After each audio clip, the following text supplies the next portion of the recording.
have tried to be the very best ball player that I could for my family, for my friends, and for everybody that paid to get in this park. Some days we don't always accomplish that, but we certainly try.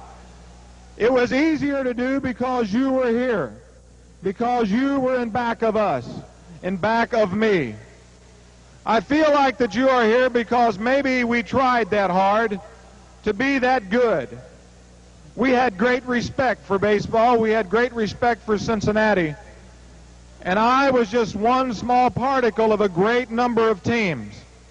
I hope that on this board up here at times we have showed some of the players that I have had the opportunity to play with over the past 16 years. I am a very lucky person.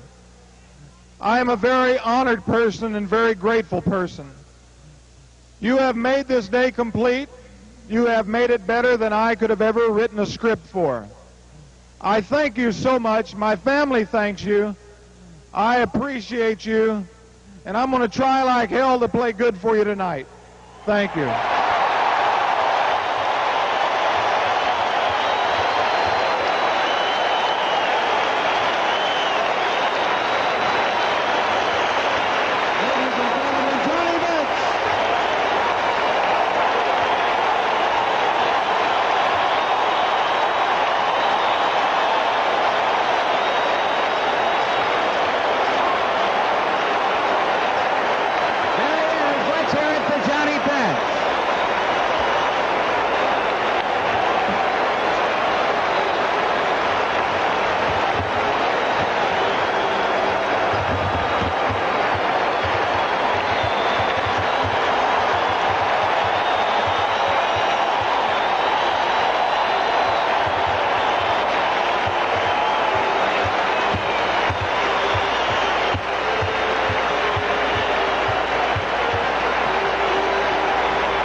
As Johnny Bench said before the festivities began, tonight really was going to be like a doubleheader. First, the ceremonies, the hoopla, the "this is your life" format, and the appreciation, the love to be shown between this crowd, the city, the tri-state area, and in fact the baseball world, to number 5 Johnny Bench.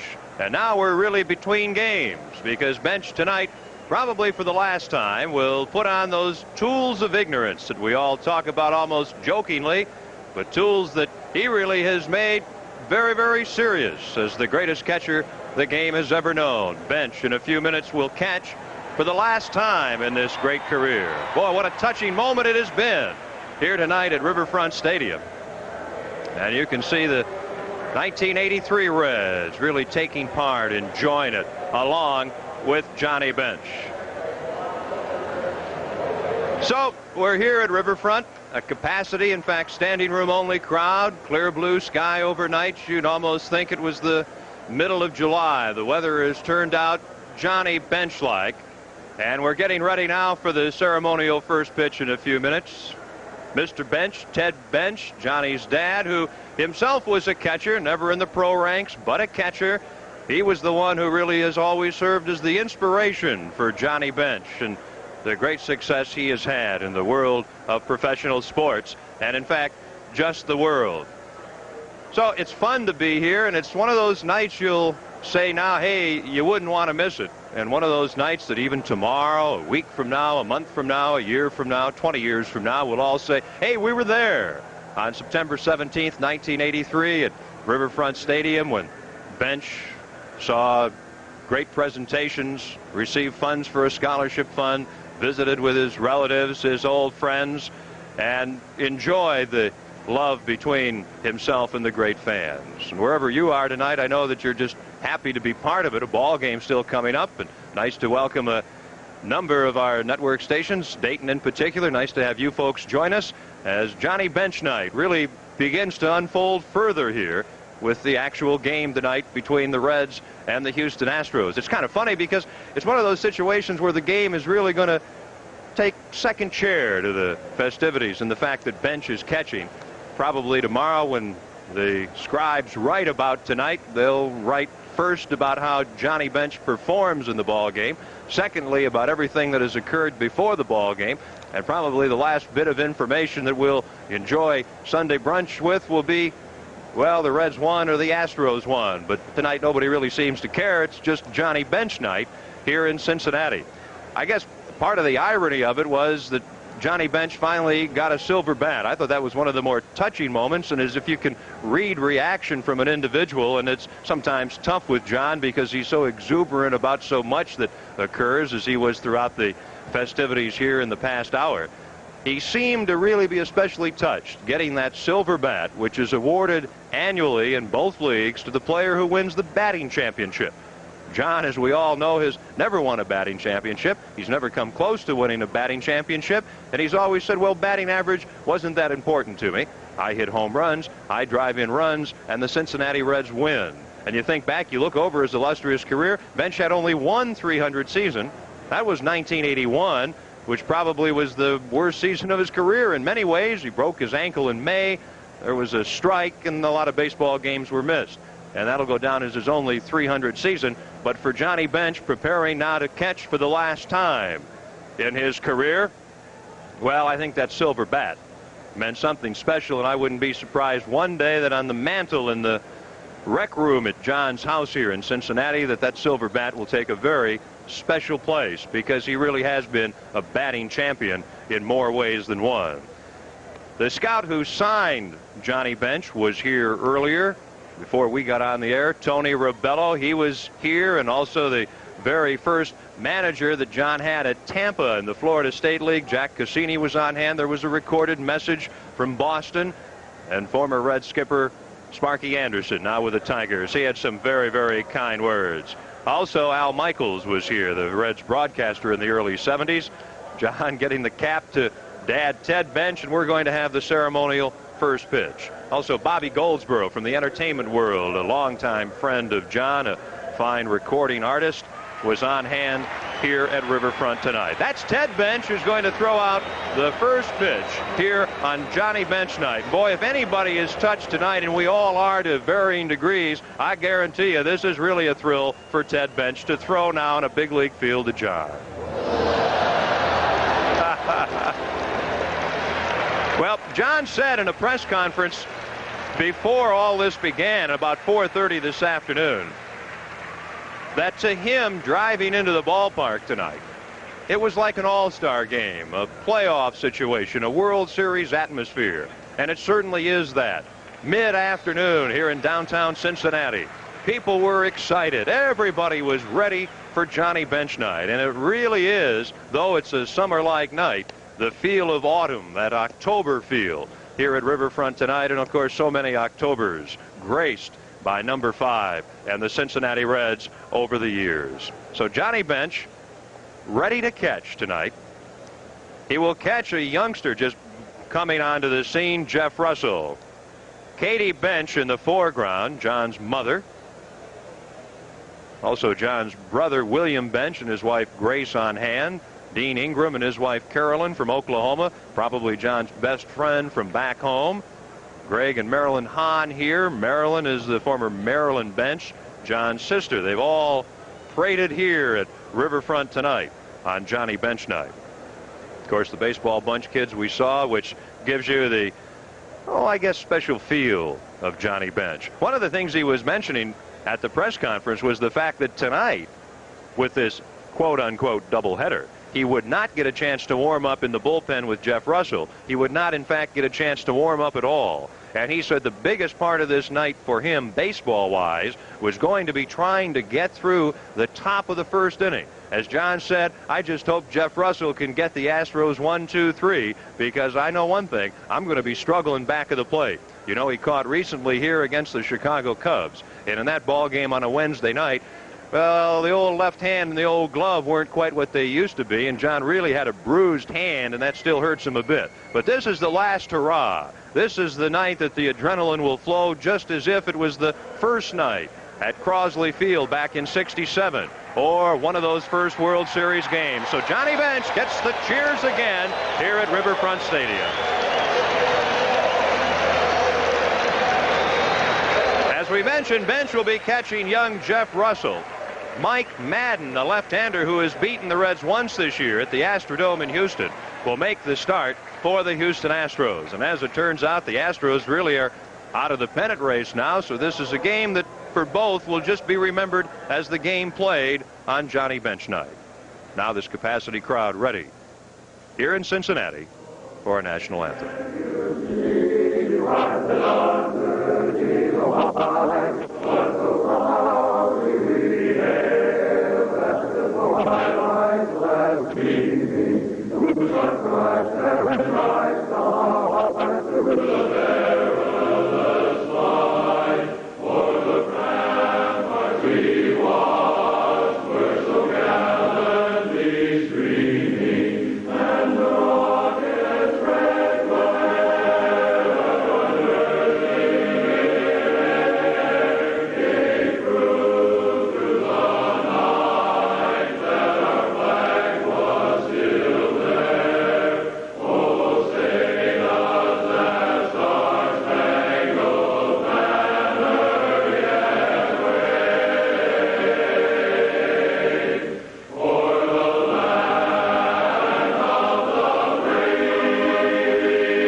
We should say one thing simply. Hey, this is fun, and there's a lot more fun to come, so stay with us. We'll be back with the lineups and ready to play ball at Riverfront in just a moment.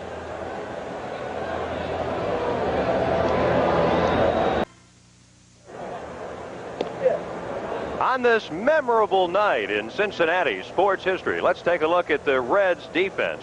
In left field, Gary Reedus, Paul Householder in the middle, Cesar Cedeno in right, Nick Ossowski at third, Dave Concepcion the short, Ron Oster the second baseman, Dan Dreesen at first base. And the pitcher, Jeff Russell, and of course the catcher, who else but number 5, Johnny Bench. It was kind of interesting when Dave Concepcion and the shortstop and Tom Hume, relief pitcher, went out to make a presentation, as you saw, to Johnny with the gift from the Reds ball club. And the youngest Red, Jeff Russell, ready to go tonight. For him, start number 7. His wins, 2 over the Padres, 1 over the Cubs, and he hopes to notch the Astros on his belt here tonight. Leading it off will be Bill Doran, ironically a Cincinnati native who in his youth spent a lot of time here watching Johnny Bench play baseball. We're glad you're with us. I'm Ken Wilson for Ray Lane, who certainly wish he could be here. He's on assignment tonight. But we're ready to go, and Bill Doran, hitting .268, a switch hitter, takes ball 1, and we're underway. Of course, last night the Reds an 8-3 victor here. And to top off the great weather, the huge crowd, the enjoyment we've had so far, the Reds trying for their 5th straight victory. And Doran doesn't get the fastball. 1 ball and 1 strike. Well, it was 80, 81, 82 today. And who would have ever thought that September 17th would turn out to be such a beautiful day? The breaking pitch misses low and tight, 2-1. Bill Doran, the second baseman. Then Terry Poole, the right fielder. Center fielder Jerry Mumphrey. That's the top of Bob Lillis's batting order. Up the middle, Oster. And the Cincinnati native Bill Doran is the first out. The middle 3 for Houston. Jose Cruz in left field, as you see. Ray Knight at first. Phil Garner, the third baseman. Then the bottom third, catcher Alan Ashby coming off an injury. Craig Reynolds at short. And the pitcher, Mike Madden. This is Terry Poole, one of the 3 Astros in the top 10 hitting in the National League. Poole at .303. Breaking pitch tight, ball 1. To refamiliarize you, 330 down the lines, 375 to the power alleys, and 404 to straightaway center field. Oster has to hurry, plant, and he gets the Astro hitter Poole, who runs pretty well. A couple of bouncers to Oster, and they're 2 gone in the Astros' first inning. Things have gone exactly as Johnny Bench had hoped in the first inning. As we pointed out, he just wanted Russell to get the Astros 1, 2, 3 and get them back to the dugout and a chance to regroup. A newcomer to the Astros, the ex-Yank, Jerry Mumphrey. He's been hot lately. He's hit in 7 of 8. He had his 7-game hitting streak end last night. So he's at .308, but hasn't had enough at-bats to qualify in the top 10 in batting. The Astros can hurt you a bit with their bats. Houston a half dozen over 500, but they're just out of it now in terms of a pennant. Gary Reedus in left to retire Mumphrey. The Astros go 1, 2, 3, and after half an inning, Houston nothing, and the Reds with Johnny Bench coming up.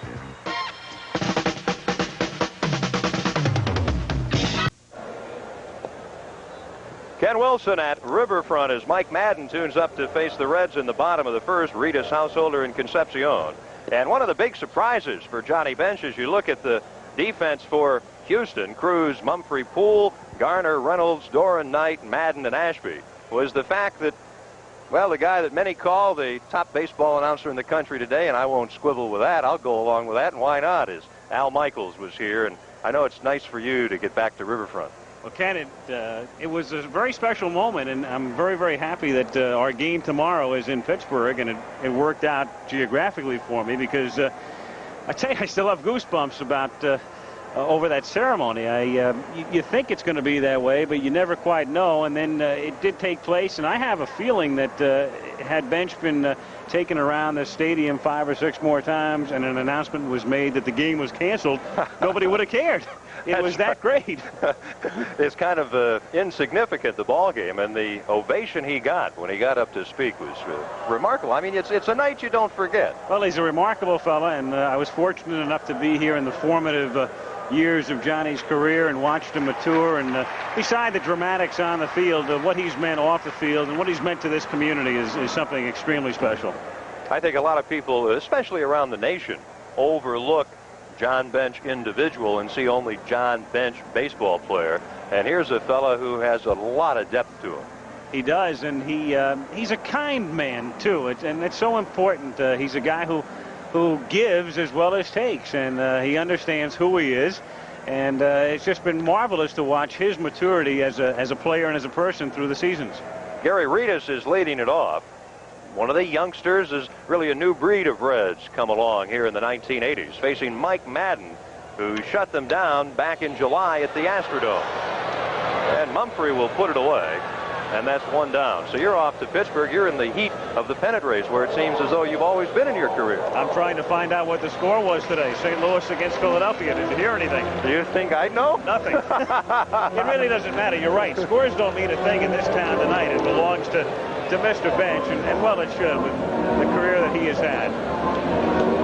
Paul Householder yet to get a hit in 7 trips against Houston this year, but as you know, he's hit in 9 of the last 10, so his bat coming alive here in the waning weeks of this 83 season. You're getting ready for the World Series, which is going to be a lot of fun for you. Well, it should be interesting this year too.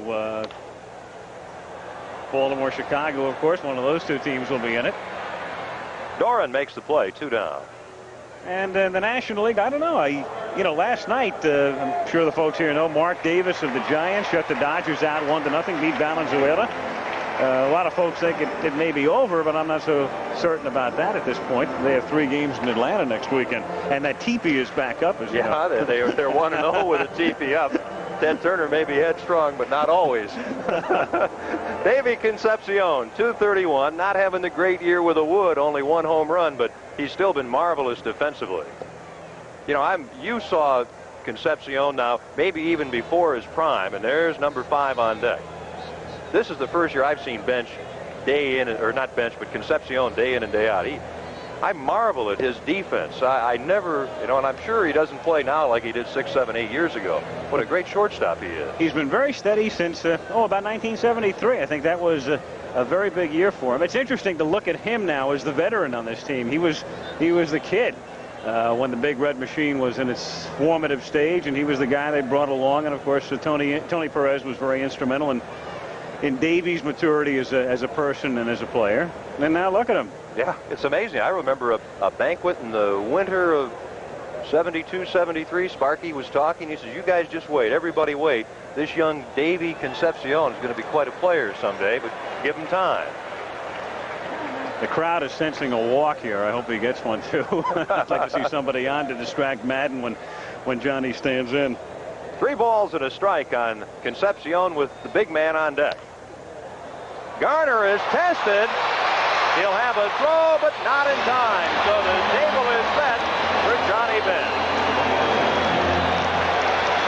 That'll be a base hit for Concepcion. And look at this crowd. What a night they've been having.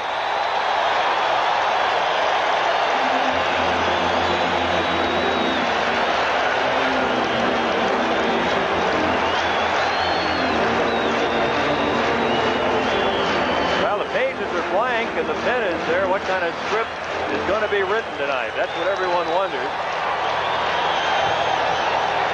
Mike Madden facing Johnny Bench.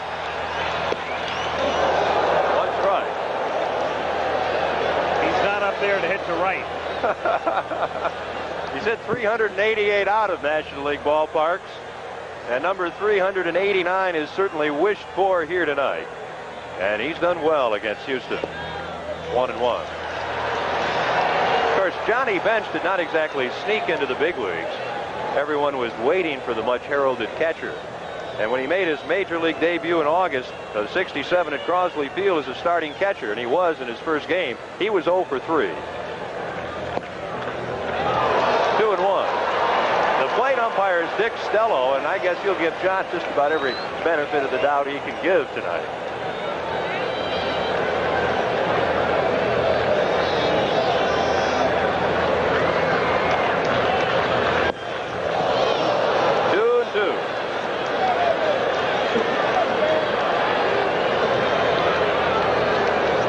Nobody else said it. John said it this afternoon when he got here. He said, just like October, a World Series atmosphere. And that there is as he stands there. And you can see that he's a little bit tense, a little bit tight.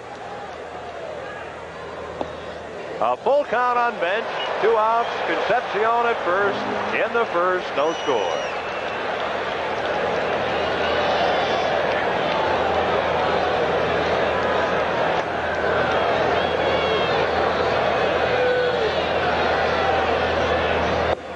And Bench gets a walk on a 3-2 pitch.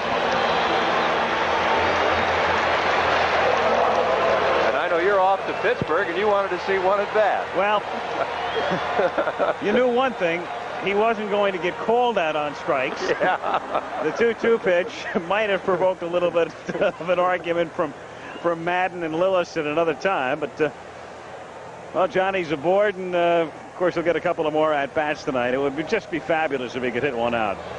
Nick Ossowski, who has hit 3 out in the last 3 games and has a dozen since coming up from Indianapolis. He's had a tremendous year in the home run and RBI department if you put his AAA stats with the big league statistics. And he's really the big power man of the future with Concepcion at second, Bench at first, 2 away in the first on Johnny Bench night.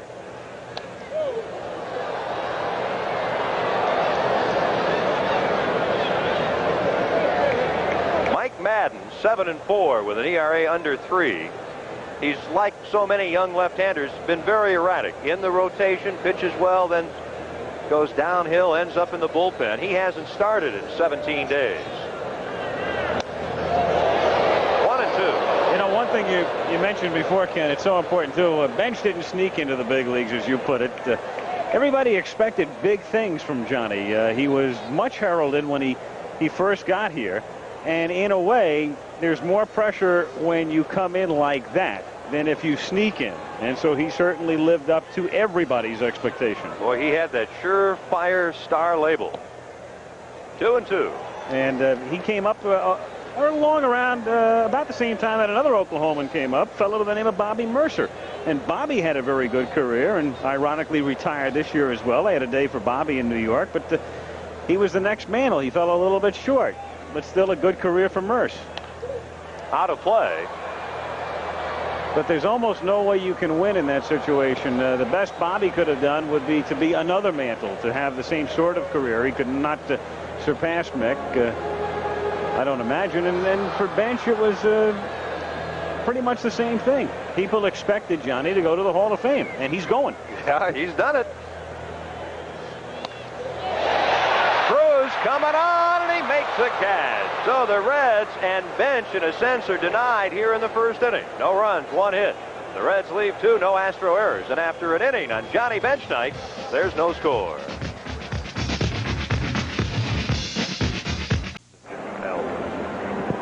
There's Johnny Bench. It's his night. I'm Ken Wilson, and it's been a pleasure to have Al Michaels, the great radio voice of the Reds here in 71, 72, and 73. And you'll see him on ABC in the World Series here in a few weeks. Hey, it's been nice to have you, and I know John appreciated it. Ken, listen, it was great seeing you again. Of course, I guess some people know that you and I worked together in the minors in Hawaii before I came here in 1970, and you ran me out of the islands, but I appreciate it because I was able to see Bench in his formative stage. It was just wonderful being here tonight. I'd have killed myself had I missed this. What a beautiful night. We'll take care. Catch you tomorrow in Pittsburgh. Okay.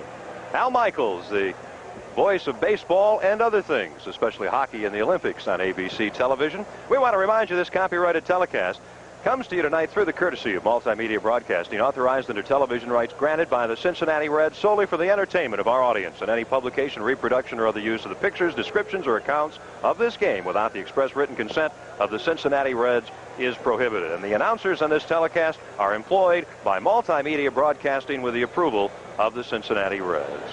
Well, one of the game's top hitters at 322, second in the league, Jose Cruz. Oh, and a good slider from Jeff Russell. And it's 2 strikes on Cruz.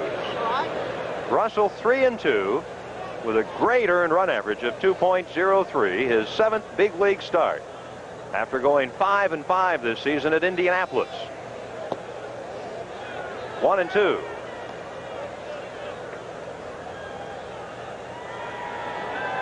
Of course, Russell, a local boy.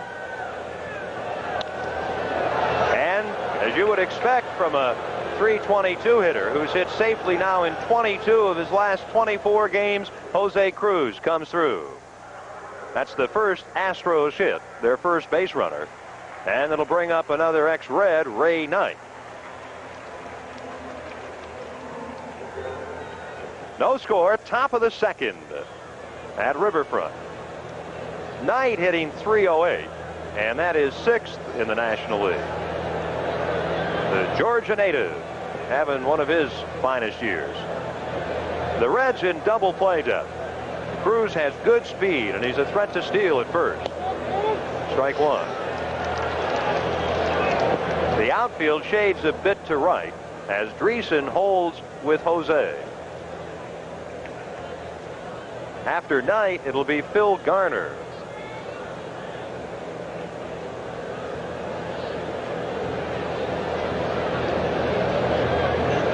Russell a token toss. It's interesting if you watch Russell's stance on the mound with Cruz at first. He kind of opens up like a hitter. We talk about hitters who open up. He doesn't have the feet straight in line with the pitcher's rubber and home plate. He's kind of opened up that front left leg.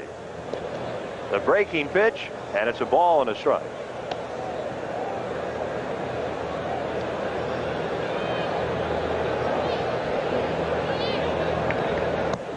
Knight sort of sneaking around under the stands here at Riverfront about 4:30, 4:45 this afternoon.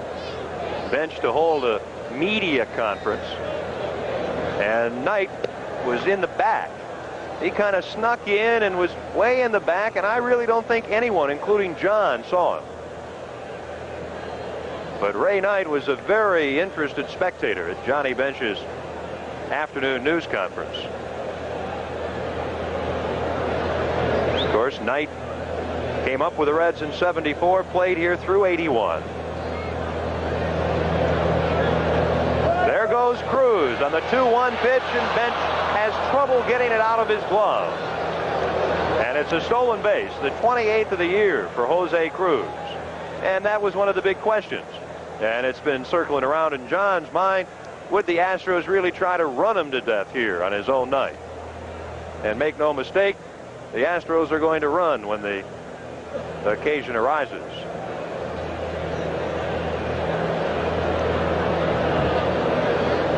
So the Reds now taking themselves out of the double play situation with Jose Cruz's stolen base. And Knight looking for his 70th RBI in this scoreless game, and he has a 3-1 count, so he can sit on his pitch. He gets a fastball off the glove of Russell, and that could score Jose Cruz. It will. Knight digging for two, and Reedus' throw not in time. So Ray Knight comes through as he gets a fastball, 3-1, and Jose Cruz scores from second base. That'll go as a double. Russell tries to flag it down. It's a play that Concepcion probably would have made.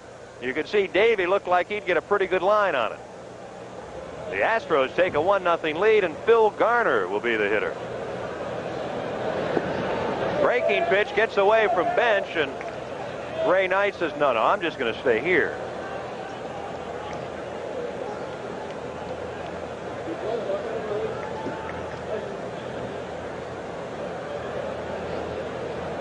Jose Cruz leads off with a single, steals second, scores on Knight's double off the pitcher's glove.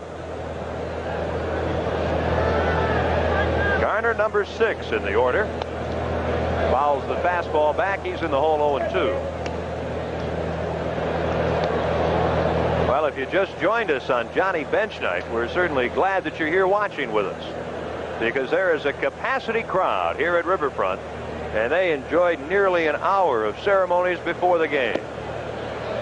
1-2.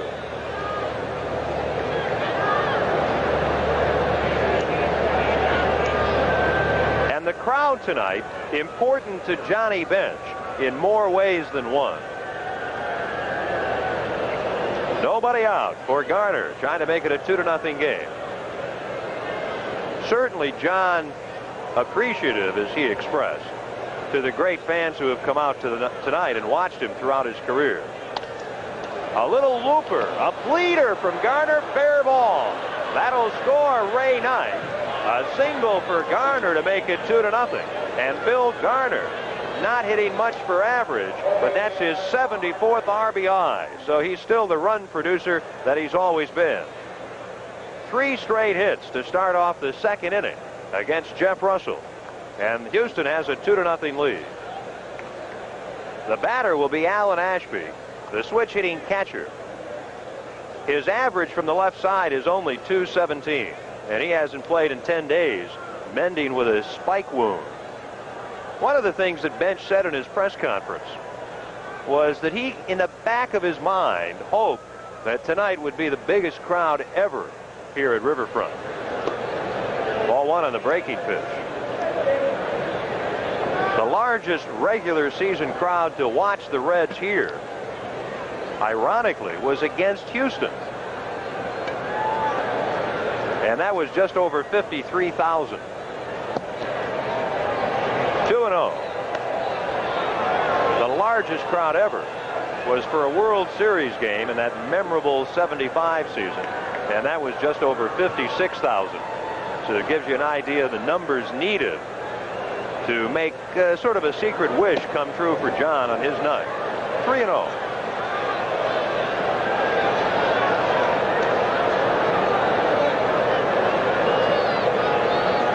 Jeff Russell facing Ashby with Craig Reynolds on deck.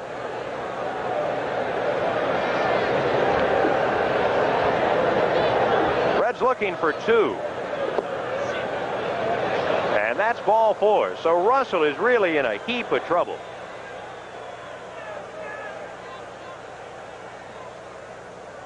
Skipper Russ Nixon now is going to make his way out. A single from Jose Cruz, a stolen base. Ray Knight's double for a run. Phil Garner's single for a run. Now the walk, and now Rich Gale will move into action in the bullpen.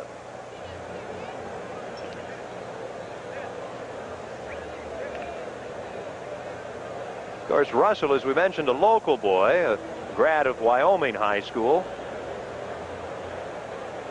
with another local boy, Russ Nixon. Of course, he's a grad of Western Hills High School. And John, boy, he's as good as local. As he says, I am going to make my home here. Never wanted to leave and won't leave. This is Craig Reynolds playing tonight for the regular shortstop Dickie Thon. Craig, quite a conversationalist, as I can attest. He's a former neighbor of yours truly, and he's up there yapping away with John, and that's typical fare for Craig Reynolds. Trying to pick up Garner and Ashby at second and first, and the Reds just looking for any kind of out. They spent a lot of this inning in double play depth, and any out would be a moral victory at this point. 1 strike. Reynolds hitting .240, no homers, 4 RBIs. Look at him, he's still yapping.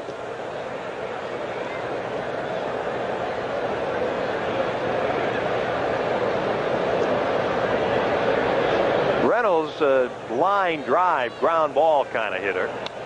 He pops one up. Concepcion wants it. Infield fly rule is called, and the catch made, and there's that all-important first out as Reynolds is retired. Garner at second, and Ashby at first with 1 gone. And the pitcher will come up, Mike Madden. Madden, not much of a threat, but that 1 hit produced a couple of RBIs, so you got to be a little careful, as you do with anybody who carries up a bat.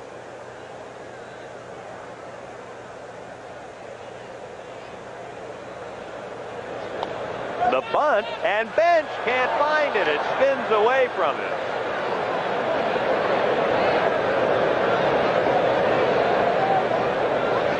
As John was saying, he said, hey, I haven't caught much, and I'm even worried about my bat. I haven't really had the bat in hand much the last couple of weeks. But John really did the right thing. He wanted to protect the Reds on anything fair, then worry about anything foul. The bunt. Dreesen Fields thinking third, now has to go to first to Oster covering, and the sacrifice is successful.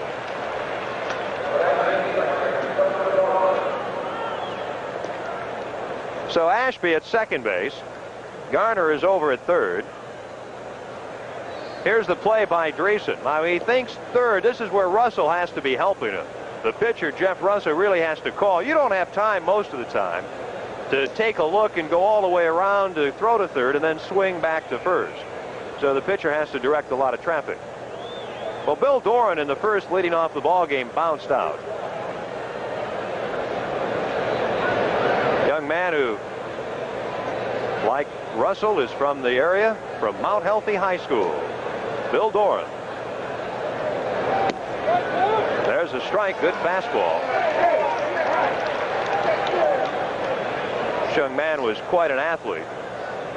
He played on a championship team here in Cincinnati. In '76, a Connie Mack World Series participant, the Midland Guardian team. He and Richard Dotson were on that club.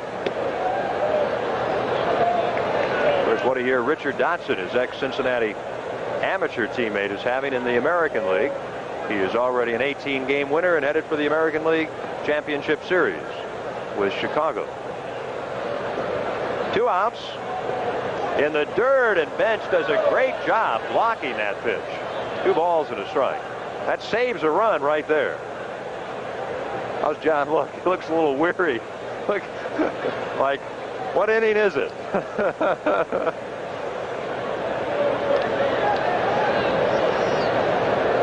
No one ever said catching was easy, even though John made it look easy for so long. 10 consecutive Gold Gloves from '68 through '77.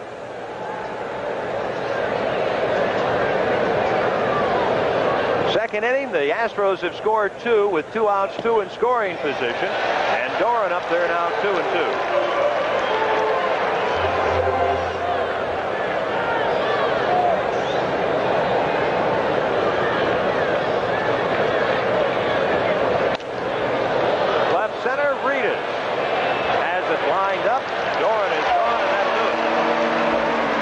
Settles for 2 runs in the second inning on 3 hits. They leave 2. There were no errors, and after an inning and a half, Houston on top 2-0.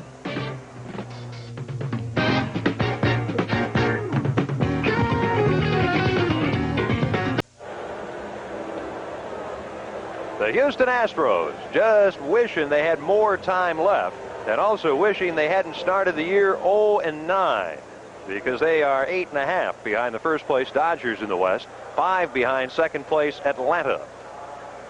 There's the story here as the Reds prepare to face Mike Madden in the second inning. The RBIs in the top of the frame from Ray Knight and Phil Garner.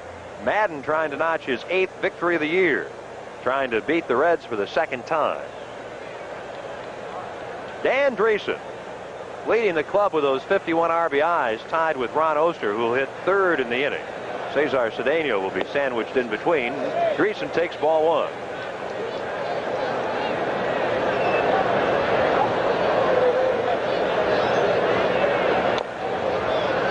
One and one on Dan. There's Cesar Cedeno, the 7th hitter in the order, on deck. Dreesen has not really hit that well for average against Houston. He's at 194. 7 hits, but 2 of them have been for home runs. What a great breaking pitch. 1-2. That swing really leaves room for that depiction of weak wave. 2-2.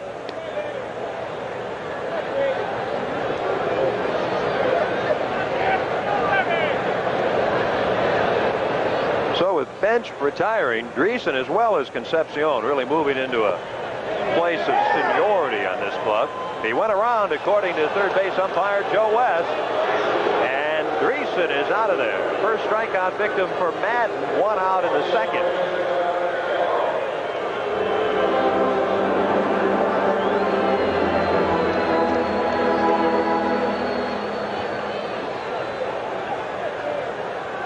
Concepcion, a .227 hitter, 8 homers, 37 RBIs.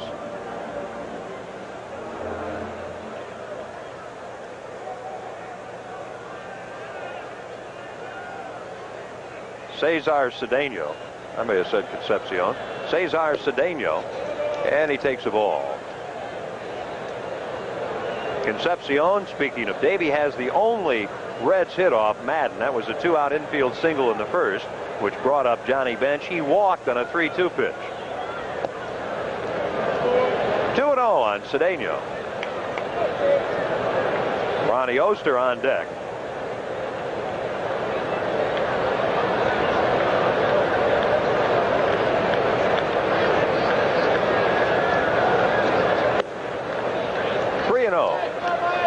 Mike Madden is a Denver, Colorado product and came up through the Milwaukee Brewers organization. This has been his first experience this year in the big leagues. He's 26 years of age. Cedeno draws a 1-out walk. Madden has walked 2 now. And it'll bring up switch hitting Ron Oster.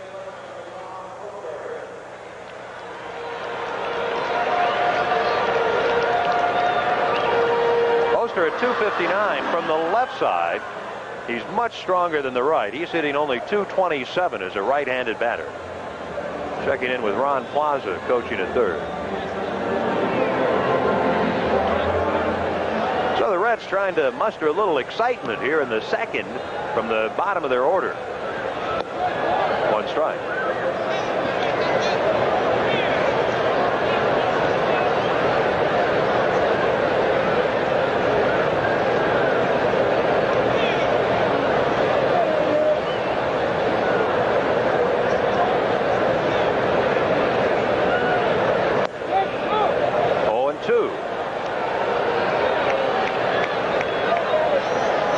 Astros scoring twice here in the second inning.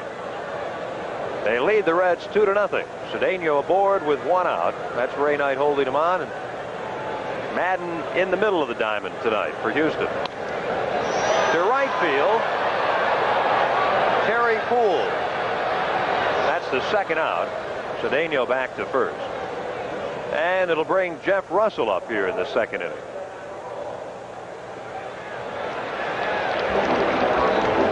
One of his 2 major league hits, a home run. And he's kind of broken into the big leagues with quite a splash. He has been very impressive. You talk about aggressive. He is all of that.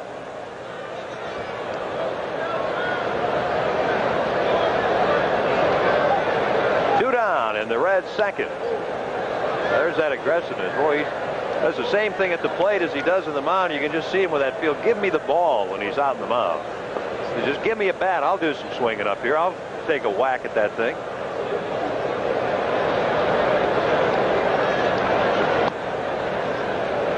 Breaking ball, 1-1.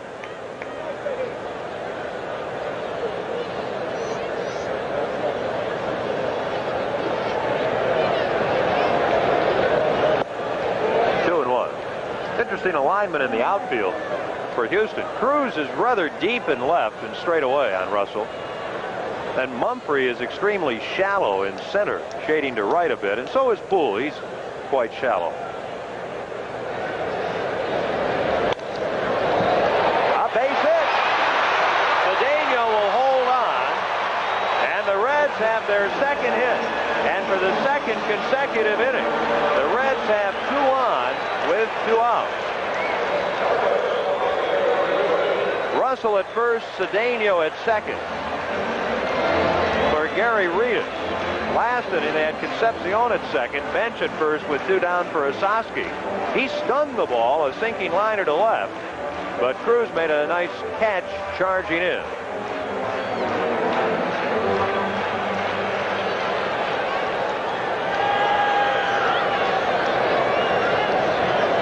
Gary Reedus, who was 2 for 4 with 2 RBIs last night, trying to hit one out as he did 24 hours ago.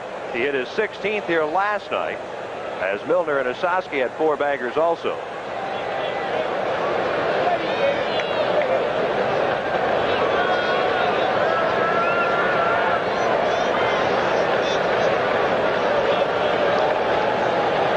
Two on, 2 outs. Second inning. 2 strikes.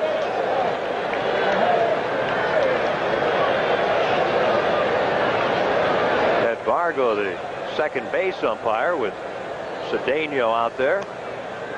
Russell at first. Knight plays behind him. 2 strikes. Cedeno holds on at second base.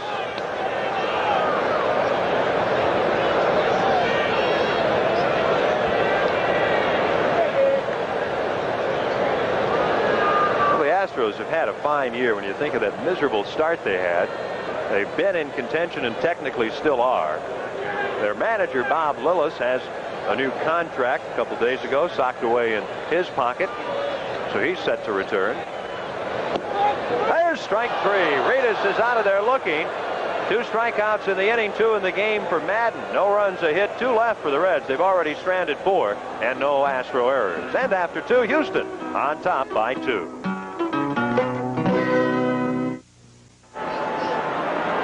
Houston with a 2-0 lead as the third is ready to unfold here at Riverfront. Terry Poole, the number 2 hitter in the Houston order, will lead it off. Then Jerry Mumphrey and Jose Cruz.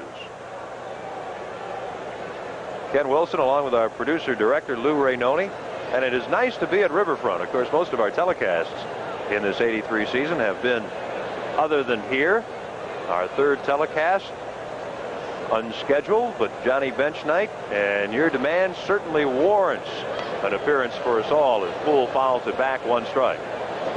Our conditions to work here and our crew, tops. Boy, we could do all the home games. We'd be in Fat City, but it's just nice to be at Riverfront around the friendly folks instead of the enemy all the time.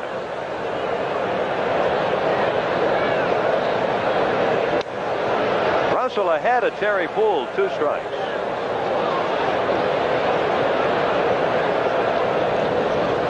My favorite rib place last night.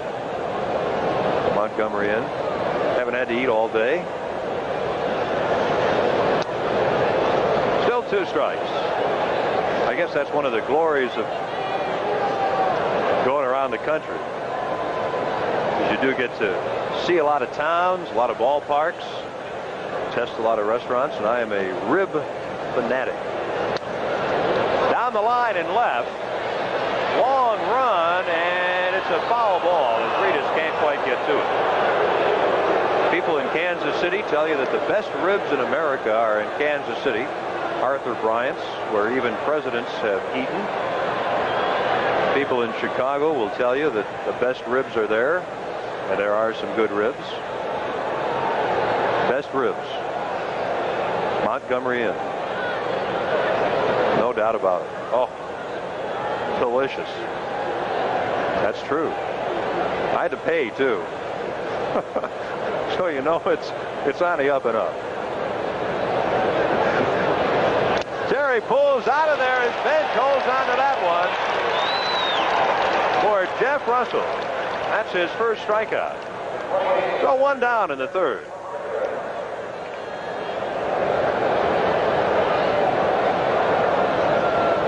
Jerry Mumphrey, happy to be out of the Yankee pinstripes. Fly to left in the first.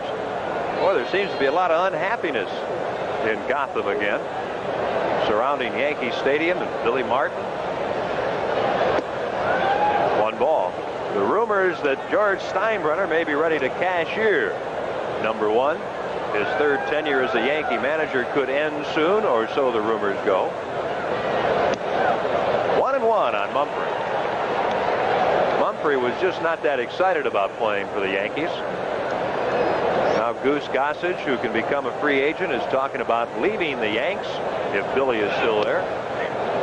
2-1.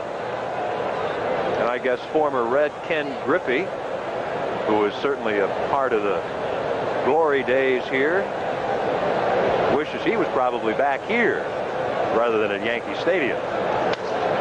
To right, Cedeno. 2 outs. Steve Kemp left the White Sox for a big free agent contract with the Yankees. He'd like to be anywhere but in New York. And Rick Cerrone and Rudy May and Dale Murray, others who are expressing discontent with Billy Martin. Let's pause here for station identification. This is the Cincinnati Reds Television Network. Your sports connection, WLWT TV5, Cincinnati. One strike on Jose Cruz. He started it all last inning for Houston with a base hit to center. Then he stole second, scored on Ray Knight's double off the glove of the pitcher Russell. And then Knight came in on a Phil Garner base hit. Jose now hitting .323. He's got a shot at a batting championship. They get an appeal and a strike from Joe West at third. 2-1.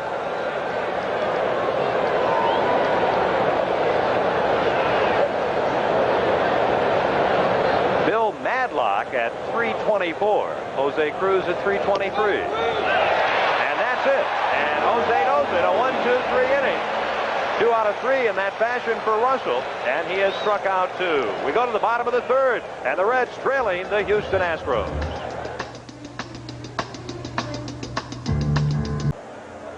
Riverfront Stadium, Johnny Bench night before the ball game. All sorts of ceremonies, and from the players, a very special gift for Johnny Bench, who says besides playing golf, he's going to spend a lot of time fishing.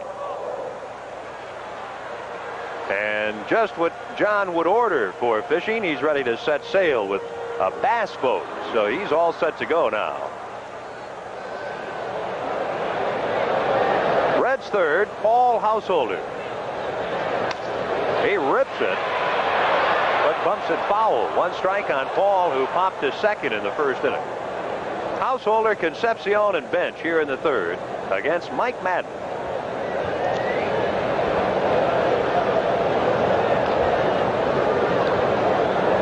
Defense is straight away on Paul. And it's 2 strikes.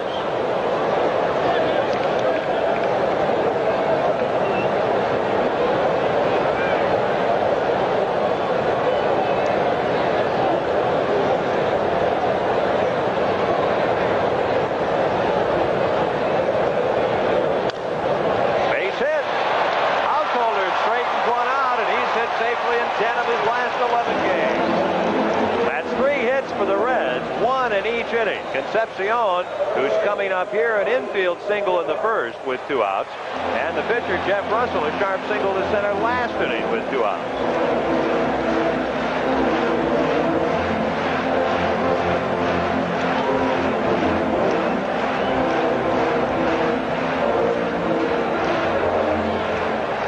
So Concepcion, most importantly tonight, preceding Johnny Bench in the batting order.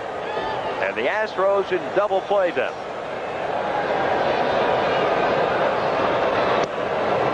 Ball 1. Ashby and Madden wondering where that one was. The captain checking in with Ron Plaza. C indicating the status of Concepcion.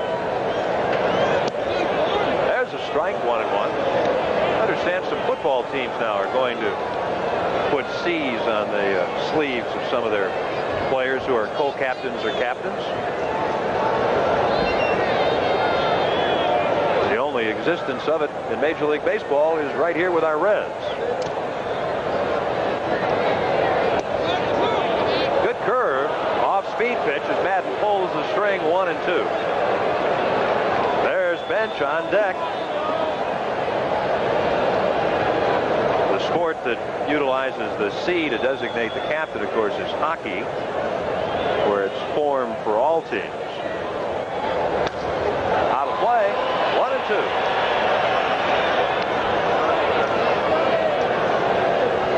2. Reds half of the third here at Riverfront. They trail the Astros 2-0. The Reds trying for their 5th straight win. Concepcion hitting .232 against Madden. 2 and 2.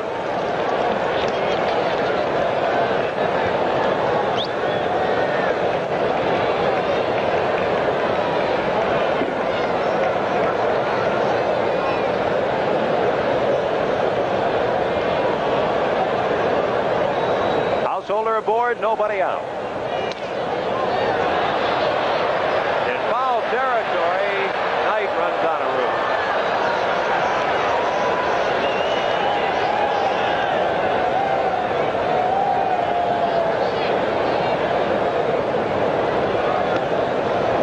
Concepcion, of course, has played all year with a nagging shoulder injury.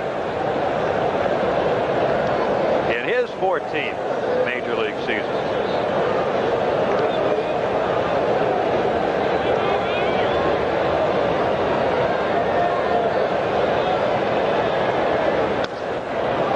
Still 2-2 on Davey.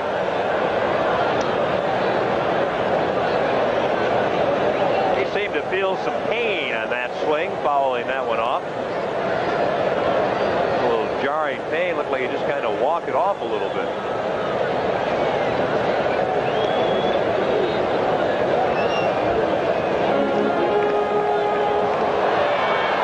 These two clubs have met 13 times prior to tonight, and the Astros have won 9 of the 13, including 5 of 7 here. And Concepcion is gone. That's 3 strikeouts for Madden, and it sets the stage for the man who hit his first home run here in Cincinnati off Woody Fryman of the Phillies on the 6th of May, 1968, back at Crosley Field. Of course, there's been 387 since, and a lot of memories, and that's why we're all here tonight. His first single against the Phillies.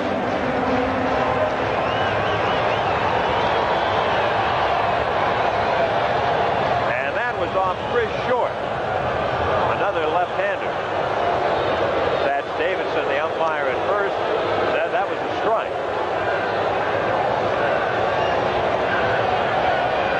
Householder at first, 1 out in the 3rd.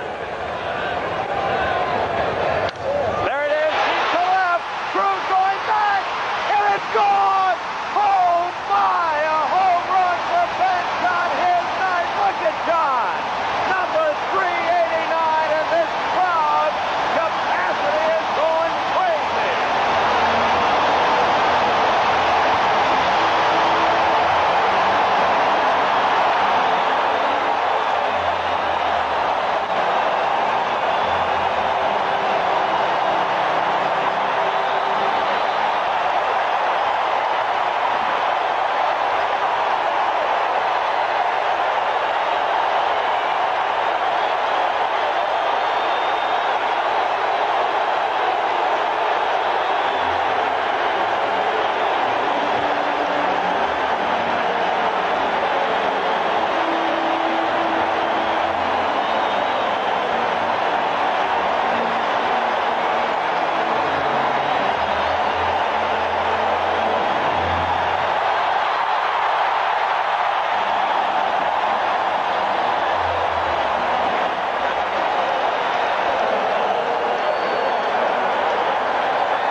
Remarkable.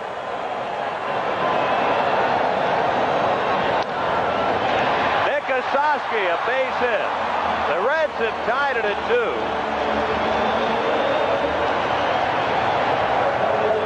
Well, there's very few times that I'll be caught speechless, but he is really something. Boy, to be able to say in your lifetime that you were a Reds fan and got to follow a Johnny Bench on a day-by-day basis. Hey, you are a most fortunate baseball fan. Dreesen, 1 strike. Dan struck out leading off the 2nd inning. Johnny Bench lines a home run over the wall in left with Householder aboard with 1 out here in the 3rd to tie it at 2. Number 12 this year. 389 in the career. Well, that's got to be the last one. There's no reason to hit anymore. 1 and 2. As we told you as he stepped in, just to reiterate, Bench's first home run was here in Cincinnati. And 389 properly should be here. And it should be one that over 50,000 in person, and all of us on television can remember, and there just shouldn't be another one. Which gets back to, John was asked at the press conference this afternoon what he was going to do the next 2 weeks before the season ended, and he says, I hope I get 2 weeks off. And it was said in jest, certainly, but I think there was a touch of seriousness behind it. Like, I'd like this to be my last hurrah, my last game, especially if the script pans out and the producers buy it, and they will now. Dreesen is gone. He has struck out twice against a mighty tough left-hander, Mike Madden. And Osaski at first with 2 down. Only Johnny Bench could have an 80-degree day with a beautiful blue sky night. Hit a home run on his night. It hasn't been a life without some pain, but as he says, it's all been a dream come true. Cedeno hitting .227. Belts one himself. Cruz going back, and it's off the wall. Now Osaski racing to third. They're going to hold him up. And into second with a double is Cedeno. And the Reds' bats are ringing here in the third.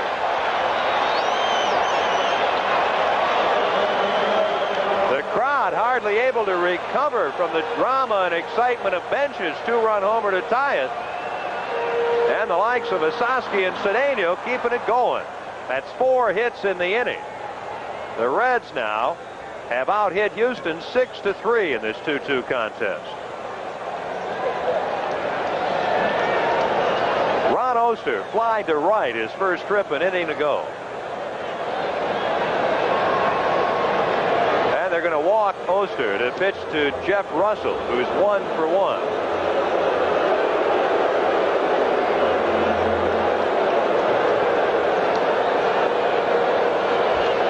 They're going to get to work in the Houston bullpen. Bob Nepper is the left-hander headed out. Russell, already with a home run among his 3 big league hits, will come up with a Sachs jam.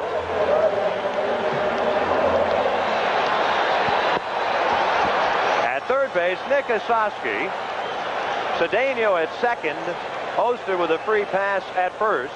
And Jeff Russell, a base hit to center last inning. Well, the Reds have had something brewing in every frame, and this is the first inning in which they've cashed in. And the night really has been made complete by Bench hitting one out to tie it at 2. There's a liner to right, but practically right at Terry Poole. And that's the way the inning will end. So Householder led off the inning with a single, and with 1 out, it was Johnny Bench who hit it out. So the Reds settle for 2 runs on 4 hits. They leave 3, no errors. And here is how it happened on Johnny Bench night.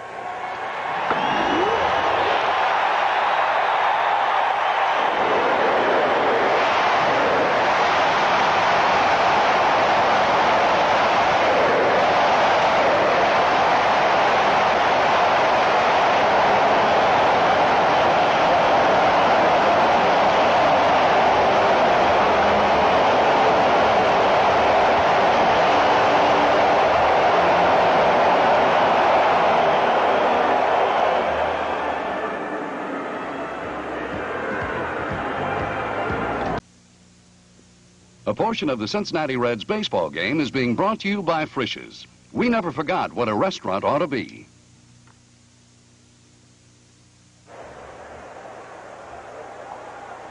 There's the story. Astros 2 in the second.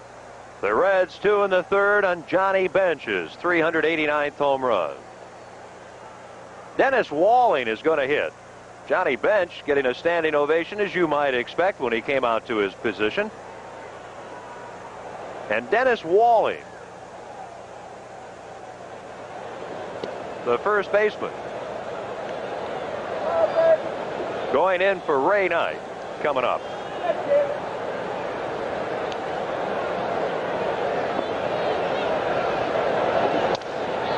Walling bounces one to Oster. So the Astros utilizing 2 first basemen in the early going. And Walling is gone. There's one out. That'll bring up Phil Garner.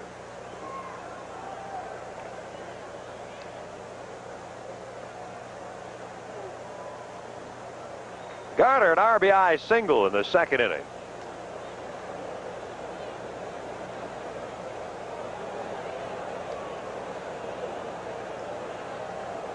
He now has 74 RBIs this year. Jose Cruz leads the Astros in that department. 1 ball. Alan Ashby, the catcher, will follow. In center, a late start for Householder, but plenty of time, and they're 2 away. Russell now has retired 8 in a row.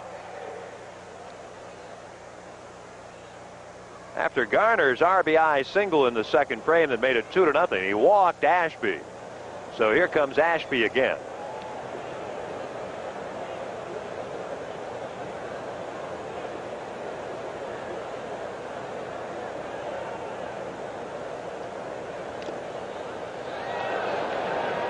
You know, we were talking about Bench hitting the 2-run homer tonight, number 389. We mentioned his first home run in Cincinnati, which was off Woody Fryman on May the 6th, 1968 at Crosley Field. His first major league home run was on the road. May have suggested that his first home run was in Cincinnati, but his first home run in Cincinnati was the home run off Fryman. He had hit one off Jim Britton in Atlanta in September of '67. Ashby hits it high, but not deep enough for him. And the catch by Cedeno to end it. So 9 in a row retired by Russell. Halfway through the 4th inning, the Astros and Reds tied at 2.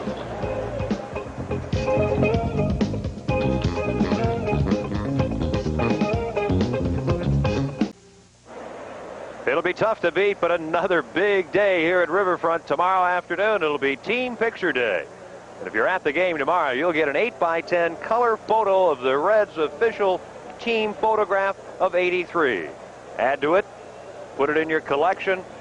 If you've got a collection, if you don't, start a collection of Reds team pictures. You'll also get a beautiful color reproduction of artist C.W. Mundy's oil painting of Johnny Bench. And that's going to be a great collector's keepsake. So don't miss out. It's tomorrow. Get your free Reds team picture and the terrific artist's rendering of Johnny Bench when the Reds play Houston here tomorrow afternoon. That'll be Mario Soto in that game against Mike Scott. And I get a chance tonight to look at the pictures as you see Ted and Katie Bench, the parents of John. A great rendering of Johnny Bench and a very handsome picture of the '83 Cincinnati Reds. That's yours tomorrow if you're in attendance here at Riverfront, and we hope you'll be out. There's Denny Walling, the first baseman for the Astros. Ray Knight started at that position. Doran is the second baseman. Reynolds at short. Garner at third. Cruz in left. Mumphrey in center. Poole in right. Madden and Ashby the battery. And what a night it's going to be to remember for Johnny Bench. As he said, a doubleheader tonight with the pregame festivities and ceremonies and the game. Here's Reedus, ball 1. And in a sense, it is a triple header. The third phase of it probably will be the most relaxing for John. There's going to be a private party for John after the ball game, which he will probably get a chance to unwind a bit. Reedus has flied to center and struck out. Doran spears it. Liner right at him. 1 away.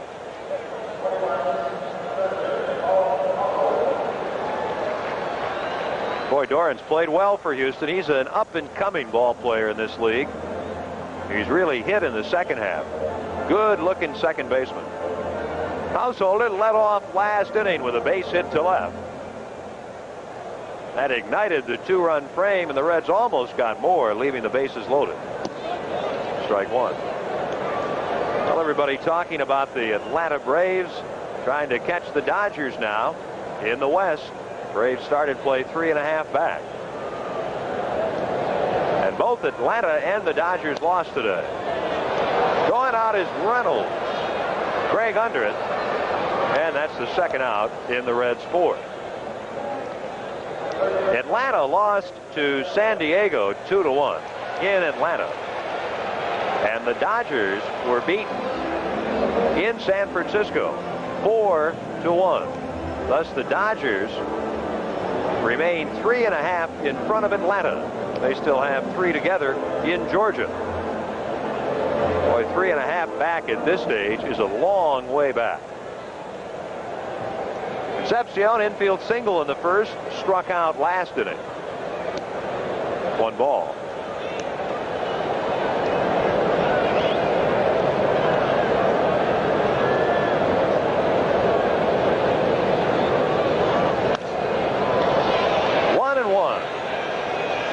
Elsewhere in the National League, the Cubs edge the Mets 7-6, and Philadelphia beats St. Louis 4-1.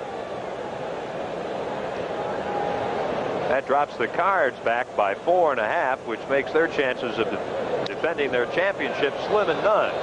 Garner at third to Walling, and that'll do it.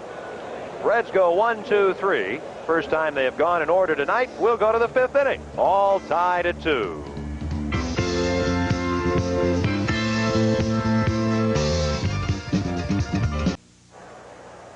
The totals through 4. The Astros 2 runs, 3 hits, no errors, and 2 left.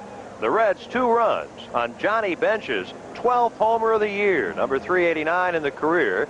The Reds a half dozen hits, no errors, and they have left 7 on base.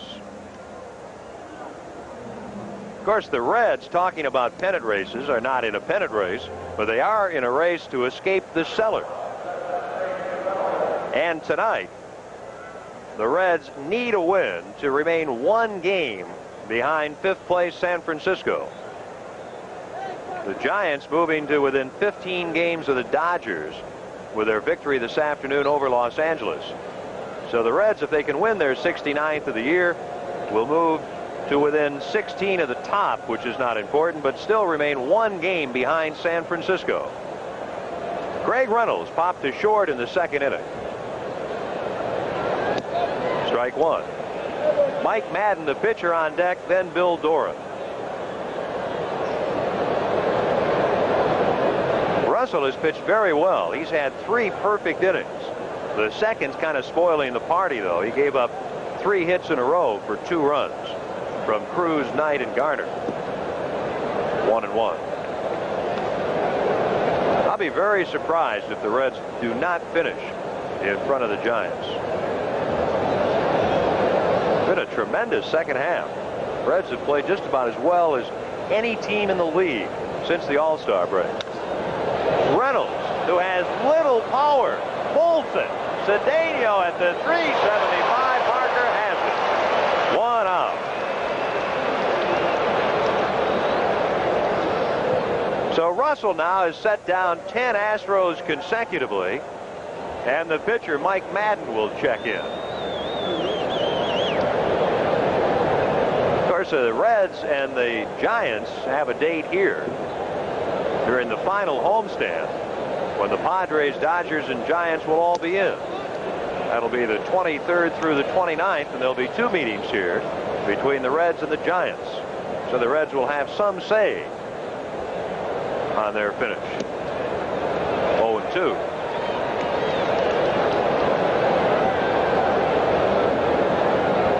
Finish on the road this year, and they finish, in fact, against this club. They'll play 3 at the Astrodome to round it out. Madden can walk away 3 pitches, and he can deposit that bat in the rack. 11 in a row retired by Jeff Russell. That's his 3rd strikeout. Madden, I think, saying to Bill Doran, look, at least stretch him out past 3 pitches, will you? Doran tonight is 0 for 2. He's grounded out and flied out.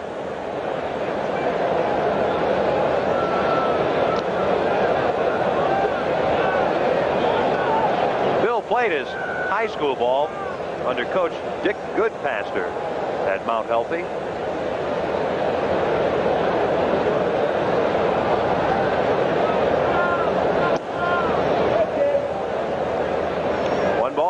out. He went on to play at Miami of Ohio under Bud Middow, of course, who's down at the University of Michigan. 1-1 on Doran. So we were talking about Doran and how well he has played in the second half. To be specific, he's hit .344 in the last 32 games. So that really clearly shows the progress he's made. Oster throws him out. Another 1-2-3 frame. 12 straight hitters retired by Russell. And halfway through this one on Johnny bench night with a 2-run bench home run, a 2-2 tie.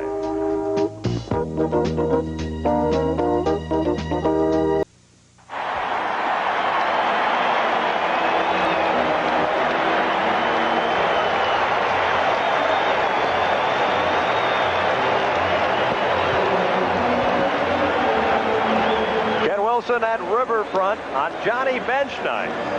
Well, the pregame ceremonies honoring John, magnificent, and we hope you were here for them. And this capacity crowd at Riverfront has already been honored by viewing Johnny Bench's 2-run third-inning homer. He socked a Mike Madden pitch on a line over the wall and left, about 15 feet to the right of the 330 marker. 389 home runs in his career.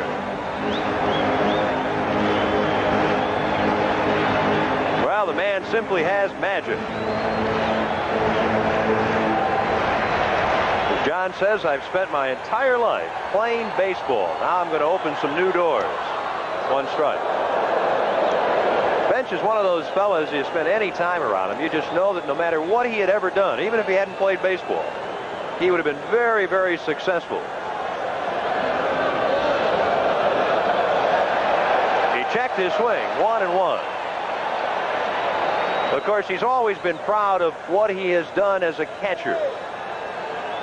And the home runs as a catcher so important to him. 1-2. So true, so true. Bench leading off the 5th. 2-2 tie. Now he gets a chance to leg one out. Safe! Bench has a hit. Bill Garner's throw is late, and Bench has an infield single.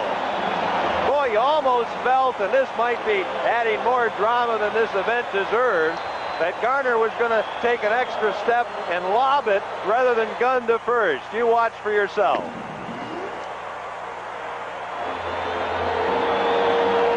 He throws all out, and so does John. He runs all out, and Satch Davidson down with a palm. So Walling will hold Bench on. He is perfect. A walk, a home run, and a single, and 1 strike on Osaski. Oh, is there a 3 for 3 or a 4 for 4 night here on Johnny bench night?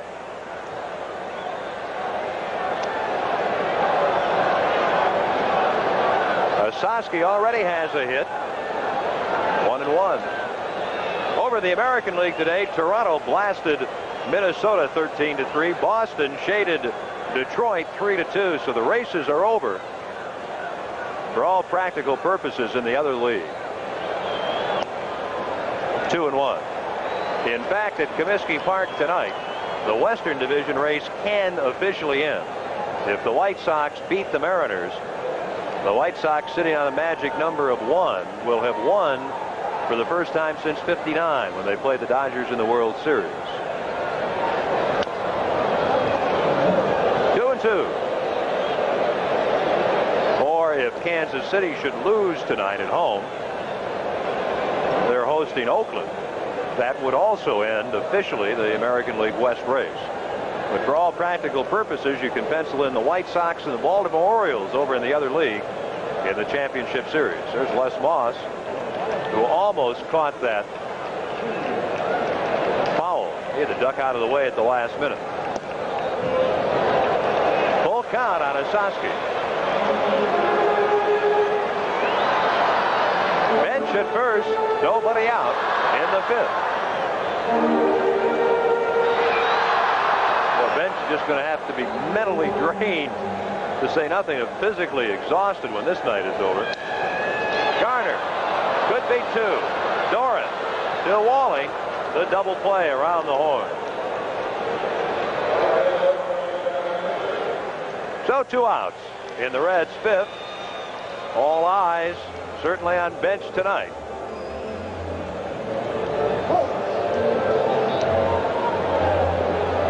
And Dan Dreesen has struck out twice against Madden. Madden with 4 strikeouts against a couple of walks. Ball 1. To end the discussion quickly on the American League Championship Series, it figures to be an outstanding matchup, 1-1. Primarily because the Orioles and the White Sox live and die on pitching and defense. They're very, very similar to that extent. 1-2. Also, both teams have some home run explosions. Renicky, Lowenstein, Murray, and Singleton in Baltimore. Fisk, Luzinski, Kittle, primarily in Chicago. They are very, very similar if you do a matchup of the style of teams they are. So that could become a classic over in the American League Championship Series in October.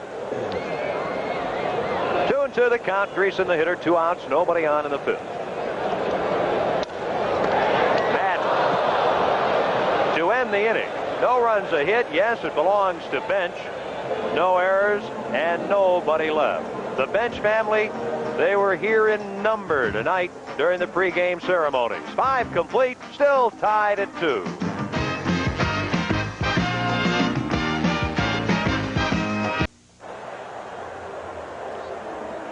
Riverfront Stadium on a very, very special night. Johnny Bench night, as Bench hangs them up after his illustrious career, and as he has done from really the time he broke in 67 with the Reds. He's given this crowd all sorts of thrills here tonight. Bench is perfect at the plate. 2 for 2, a home run, and a 2-2 ball game. So all has gone marvelously well. The Astros in inning 6 will lead it off with Terry Poole. He's 0 for 2. Jeff Russell has pitched very well. He's retired the last 12 hitters in a row.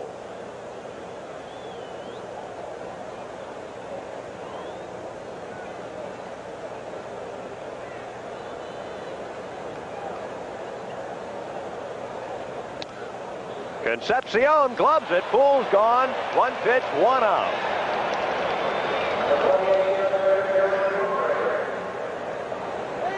That'll bring up Jerry Mumphrey. Mumphrey back in the National League again. Soft-spoken, likable gentleman who's 0 for 2. He's flied out twice. Mumphrey hitting 3rd in the order. He came over to Houston in the deal with the Yanks that sent Omar Moreno over to the junior circuit. The breaking pitch is a strike. Jeff Russell trying to notch his 4th big league win. He's beaten the Padres twice, the Cubs once.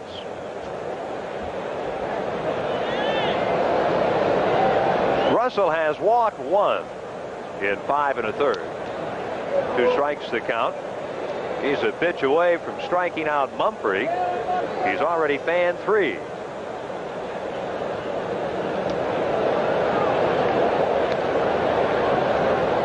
Mumphrey, a pretty good all-around ball player. He can steal you a base. One thing he doesn't do is hit for much power. He's a very good defensive ball player.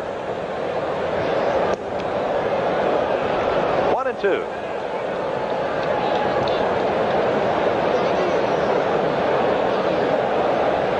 On deck, Jose Cruz. He has 1 of the 3 hits against Russell. Led off the 2nd with a hit and scored. Still 1-2.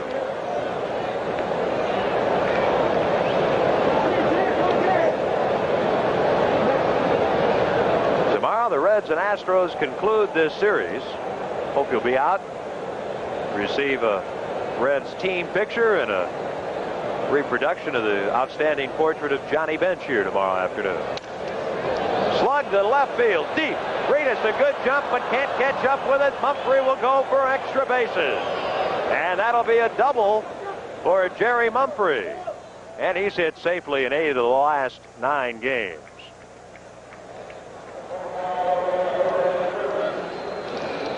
Boy, they had him 0-2, and the 0-2 pitch just missed. And Mumphrey turns out to be a very tough customer.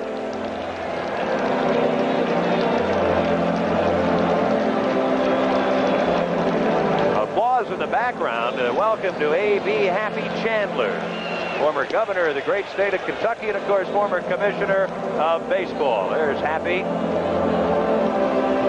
He's a tremendous gentleman. Of course, another commissioner will soon join him in retirement. Curve, 1-1. Baseball commissioners, as it turns out, do not tend to be among the most appreciated people in the world.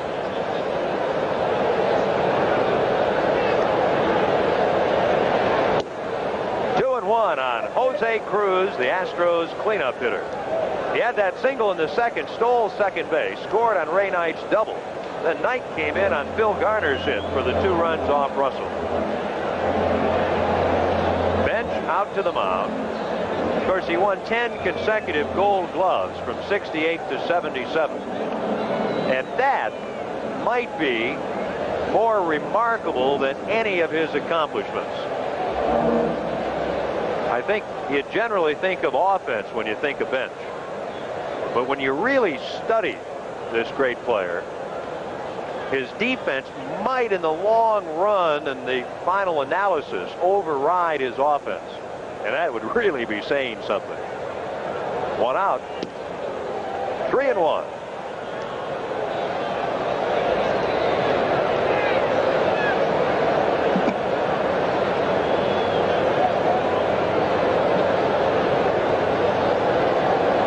In the 6th inning. Mumphrey at second base with 1 out, and Cruz with 12 homers this year. Is it fair or foul? It is a fair ball. It's gone. Oh, did he hit that one? And it is 4-2 Houston. Boy, he just blasted that. So Jose Cruz, trying to win the National League batting championship, is 2 for 3 tonight here on Johnny Bench Night. That had all the distance in the world. It was just a question if it would be fair or foul. That's what happens when you get a pitch up right there. Walk.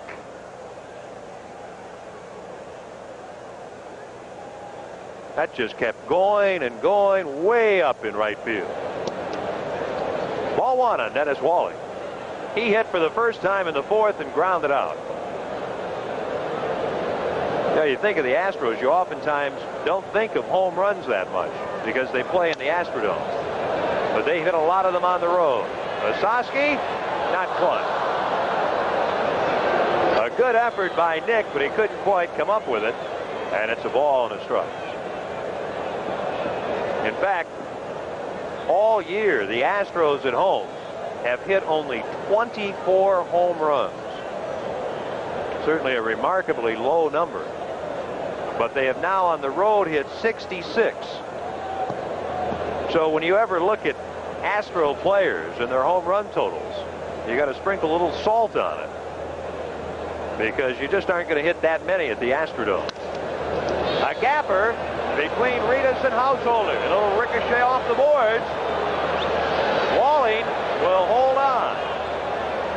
So 3 extra base hits in a row with 1 out in the 6th inning against Jeff Russell. Boy, the young man perfect tonight, except for the 2nd inning when 3 hits in a row brought in 2. Now 3 hits in a row here in the 6th inning, and Bill Shear, the rookie left-hander, will go to work.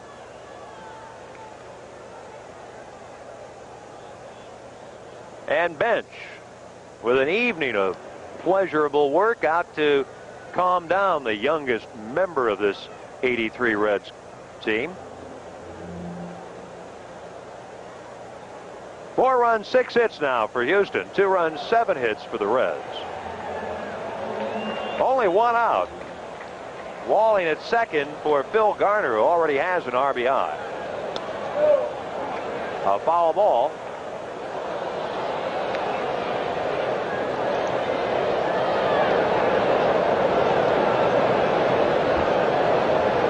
First Garner, former Pirate, former Oakland A.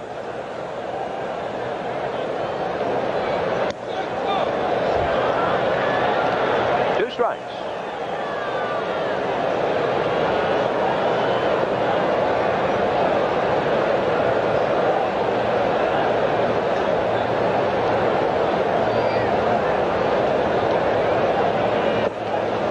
Good play by Bench on that pitch low and outside to glue Walling to second base.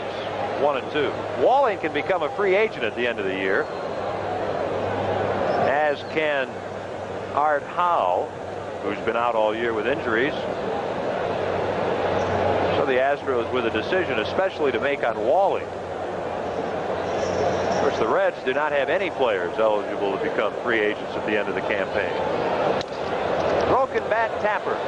Oster off balance, and he cuts down Garner, and Walling advances to third with 2 outs.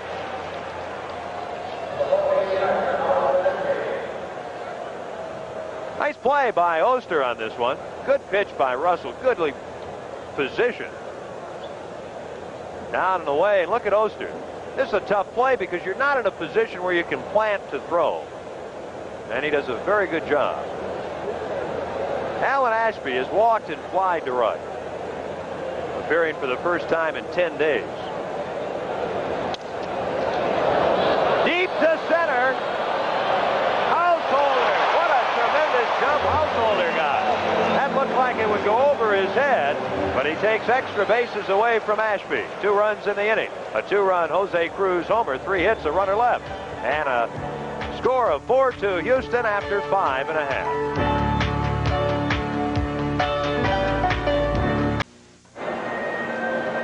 Riverfront Stadium, a very festive atmosphere here in the old ballpark tonight on Johnny Bench night. The Astros, thanks to Jose Cruz's 2-run homer in the 6th inning, have a 2-run lead, and the Reds will have Cedeno, Oster, and Russell coming up against Mike Madden. The Reds runs on Johnny Bench's 2-run homer in the 3rd. You know, you look back at Bench's tremendous career, and Al Michaels made the point extremely well when he was with us early in the going, and he was one of the surprise guests here tonight to honor John. The fact that Bench was much heralded coming up, had all sorts of pressure coming into the big leagues. He survived it and excelled. That 1970 year when he truly blossomed, maybe the best year of his career. And there had to be all sorts of pressure for Bench to repeat. A 45 home run, 148 RBI year in 1970. His best numbers in either department in his career. And for some people, that's too much pressure. They never are quite the same after a year like that. Yet Bench just continued to succeed, as he has succeeded here tonight with a home run. Cedeno has walked and doubled. Cesar at 2:30, the ex-Astro facing Houston here at Riverfront. Coming in on it is Jose Cruz. Reynolds going out, and Cruz does the correct thing. He calls off both the shortstop Reynolds and the third baseman Garner. Good play by Jose, taking charge, running in with the ball in front of him. It's such an easier play. Cedeno trying to pull the outside pitch. Now look at Reynolds. He doesn't have a great angle. And right there, Cruz says, I've got it. It's an easy play for him if he can get there. And with his speed, he's able to. Oster flied out in the 2nd, intentionally walked in the 3rd. Madden, we mentioned, has been in the bullpen a lot. This is his 10th start. He's had 15 appearances out of the pen. He changes up, and Oster drills it to center field. So Ron has his first hit. That's 8 safeties for the Reds to only a half dozen for Houston. And we're going to get a pinch hitter for Jeff Russell here in the 6th inning. And Skeeter Barnes will come in to pinch hit. Barnes called up here this month from the minor leagues. Skeeter appearing in his 4th game. He has gone 1 for 8. He's had a single and an RBI. So Russell pitches generally very well tonight. He has 4 perfect innings and 2 innings that just don't go so well, giving up 2 runs in the 2nd and 2 runs in the 6th inning. Skeeter Barnes pinch hitting. Ball 1.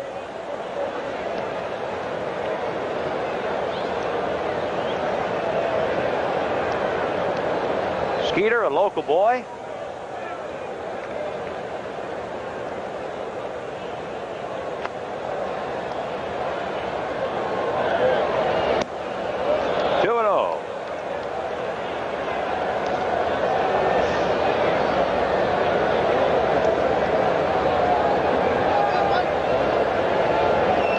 Pinch hitting for Russell. Oster at first, 1 out. 6th inning, 4-2 Houston.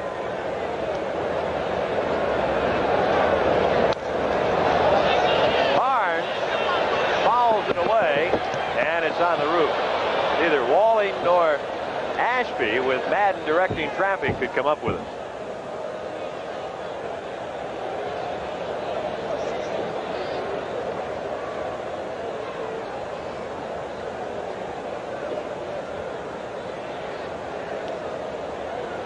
Action in the bullpen.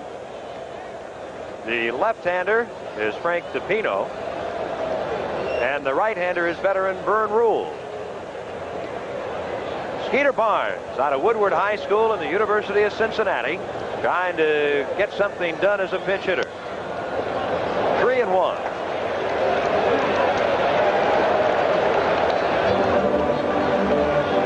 After Barnes, it'll be Gary Reedus, and this crowd coming alive here at Riverfront. Astros in double play now.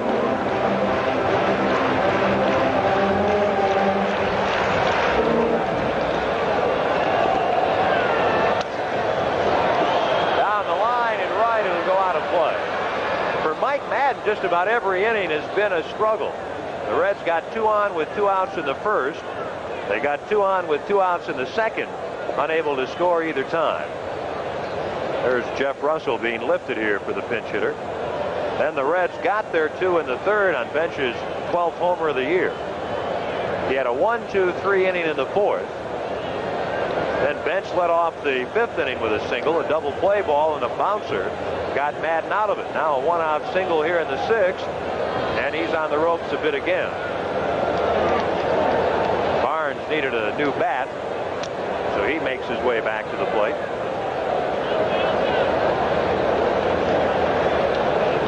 .2:15 game time here tomorrow. Mario Soto against Mike Scott.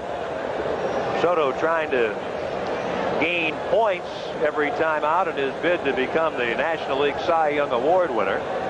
Then Monday is an off day. The Reds will play in Atlanta. Certainly a key series for the Braves, Tuesday, Wednesday, and Thursday next week. Then it's back home on the 23rd to face the Padres, the Dodgers, and the Giants. And then the final 3 of the year will be at the Astrodome in Houston. 3-2 pitch.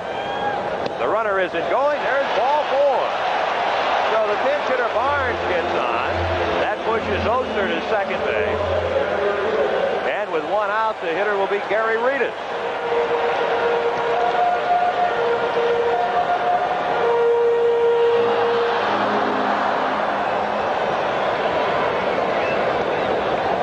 Ashby out to kill time as much as anything, with Rule and DePino in the bullpen.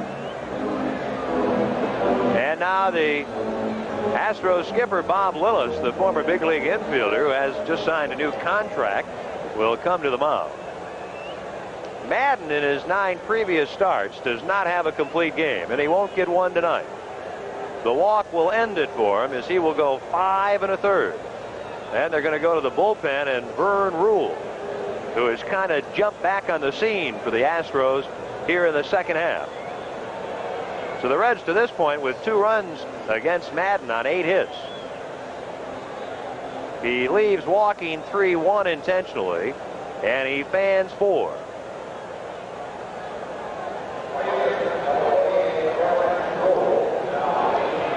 And as Vern Rule enters the game, let us remind you that if you're a businessman, it's a good time now to do some long-range planning in the very near future. It's really not too early at all to start thinking about season tickets for 1984. Add your name to the Reds' high priority list now, and you'll be the first in line for the best seat locations available to new season ticket customers in October. You can give a call first thing Monday morning and get all the details. If you're going to be at an upcoming ball game here, well, Reds season sales director Janet Wendell and her staff will be happy to visit with you while you're right here at Riverfront. And by the way, if you'd like a 1984 Reds schedule and handy individual game ticket order form, when they become available in November, just give a call or write the Reds at Riverfront Stadium. They'll be happy to add your name to the mailing list. It'll be a different 84, certainly, without number 5. But with the youngsters coming up, the future beginning to look better and better all the time. Vern Rule, you get his numbers. The former Detroit Tiger from the Detroit area coming on. Of course, Rule in his career has not strictly been in the bullpen. He's also been used as a starter. He's had 9 starts this year. This is his 37th appearance. So Rule picking up for Madden with the Reds threatening here in the 6th inning. 2 on and only 1 out. And Gary Reedus, the hitter.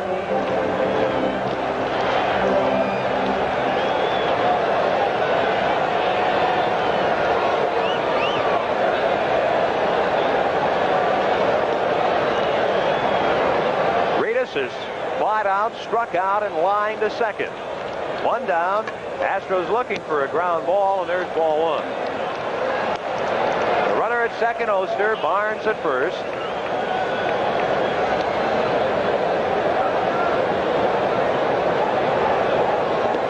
Reedus, a big man in his rookie year. He leads this club in game-winning RBIs with 11.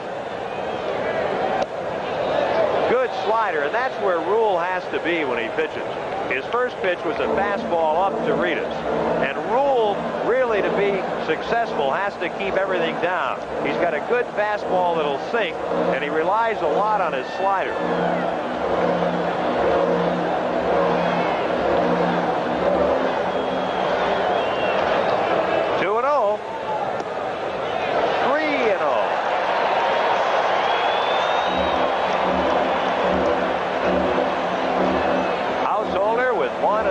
Cincinnati hits tonight is on deck. Astros lead it 4-2. Reds with a potential tying runs on. 3-1.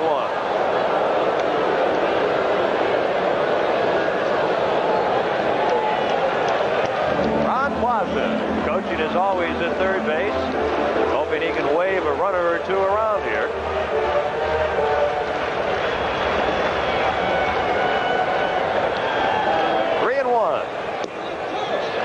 The knees, the slider. Well, that's a pretty good pitch. And if you're up there 3-1 and you're Gary Reedus with 2 on, you really don't want that pitch. You just really don't want to swing at it. You don't want to see the count go 3-2, but it's not a kind of pitch that you're going to handle very well. But now you've got to let go with the wood. If it's close, and that was close, but not close enough. And that walk loads the bases. At third. Skeeter Barnes, who drew a walk, pinch hitting for Russell at second. And Reedus aboard at first. So the Reds have good speed on the bases against Vern Rule. And now Householder will get a chance to bat right-handed. Or I should say left-handed. He's been batting right-handed, went 1 for 3. And this is his better side by 25 points. Only 1 down.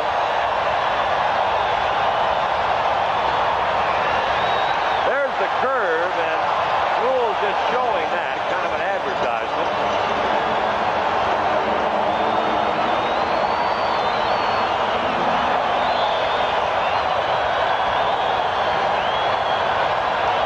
The infield halfway, with the exception of Garner, even with a bag at third. Foul ball, 1-1 on Householder.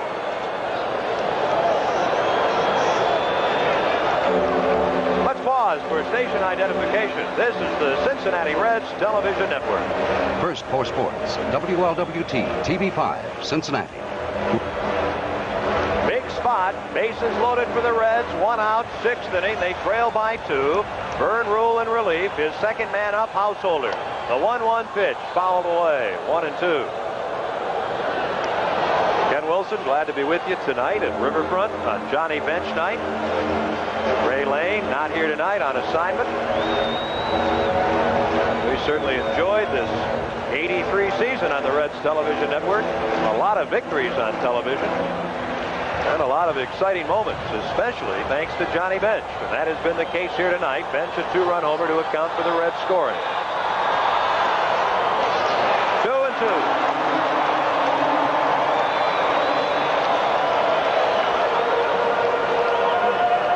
Deck, Dave Concepcion. Keep in mind, this game's still fairly young, and the Reds have already left 7 on base. They left 7 aboard in the first 3 innings. Good stop by Ashby. A full count on Householder. So nowhere to put Paul Householder. Ashby getting a workout. Vern Rule walking Reedus, the first man he faces, to load him up. Now goes full on Paul Householder.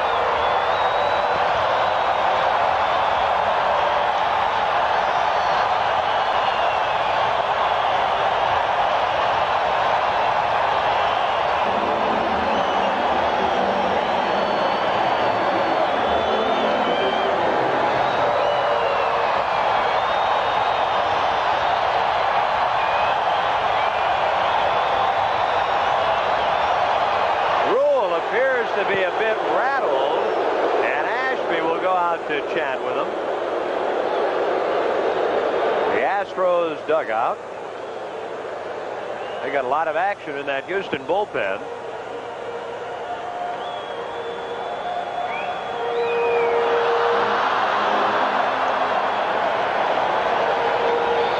Looks like Dave Smith has gotten up with Frank DiPino. Householder on the spot, 1 out, bases loaded, 3-2 pitch. And it's still a 3-2 situation.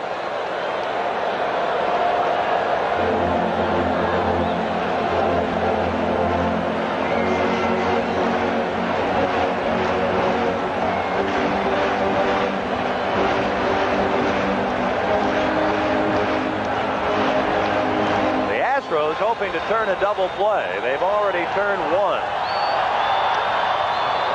Householder barely spoiling those strikes from Vern Rule.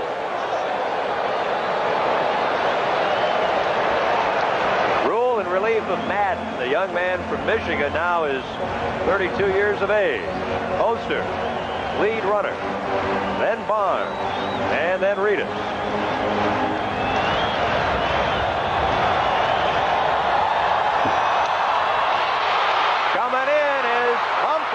Oster tags. He's coming in, and Mumphrey's throw cut off by Walling, and the Reds are back within 1. A sacrifice fly for Householder, scoring Oster to make it 4-3 Houston. The other runners hold. Barnes remains at second base, and holding at first is Gary Reedus. Householder's 34th RBI of the season. And the hitter will be Concepcion. There are your base runners.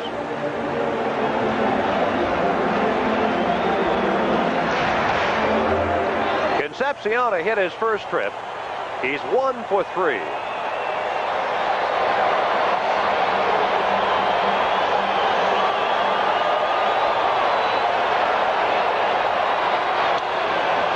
He pops it up, and it'll be backing out of play. Concepcion last night went 0 for 5 in the Reds' 8-3 victory. And there's Johnny Bench. I'm going to walk to load him up here.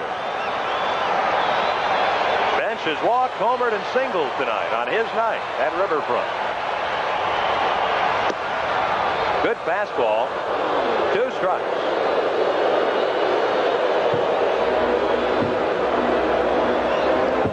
Astros Astros 2 in the second, then Bench's 2-run homer in the third. Houston 2 here in the sixth inning to lead it 4-2. The Reds have come back with a run in their half of the frame. 2 on, 2 out. Curd slugged in the gap. Humphrey with good speed, able to get over to make the catch.